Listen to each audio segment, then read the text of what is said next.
موسن انسانیت حضرت محمد صلی اللہ علیہ وسلم نے جب ریاست مدینہ کی بنیاد رکھی تو آپ صلی اللہ علیہ وسلم نے ریاست کے نظم و نسق کو چلانے اور سرحدوں کی حفاظت کے لیے ذمہ داروں کا تعین کیا جو ریاست کے مختلف امور کو چلاتے اور سرحدوں کی حفاظت کرتے تھے۔ خلافت راشدہ کے وقت بھی یہی نظام چلتا رہا اور وہ ریاست جس کی بنیاد ایک چھوٹے سے شہر میں رکھی گئی تھی وہ 3 بر اعظموں کے 22 لاکھ مربع میل تک پھیل گئی تھی۔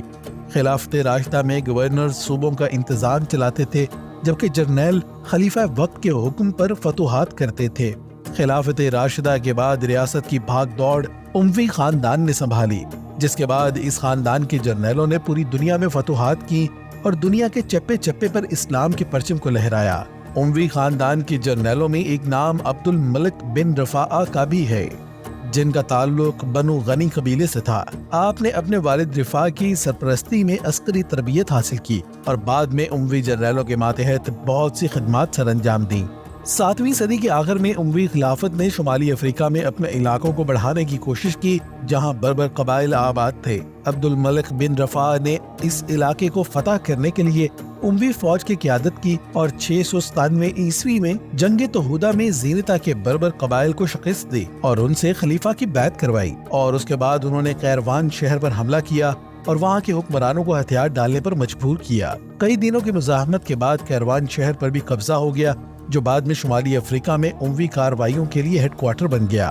اسی طرح فتوحات کا سلسلہ جاری رکھتے ہوئے عبد الملک بن رفاع نے بازنطینیوں اور ان کے بربر اتحادیوں کو شکست دے کر کارتھیج شہر پر قبضہ جما لیا، جس سے بازنطینی حکومت کمزور ہو گئی۔ اس موقع کو غنیمت جانتے ہوئے 700 عیسوی میں عبد الملک بن رفاع نے تیونس شہر پر حملہ کر دیا اور پہلی ہی جھڑپ میں کفار کے سپاہ نے ہتھیار ڈال دیے اور یوں عبد الملک بن رفاع کی فوج نے تیونس شہر پر بھی قبضہ جما لیا۔ تیونس جیسے اہم شہروں پر قبضہ کر کے عبد الملک بن رفاع نے اپنی وفاداری کو مزید مضبوط کرنے کے لیے طاقت اور سفارتکاری کو یکجا کیا۔ آپ کی فوجی صلاحیتوں اور حکمت عملی نے امویوں کو افریقی علاقے میں مضبوط قدم جمانے کے قابل بنا دیا۔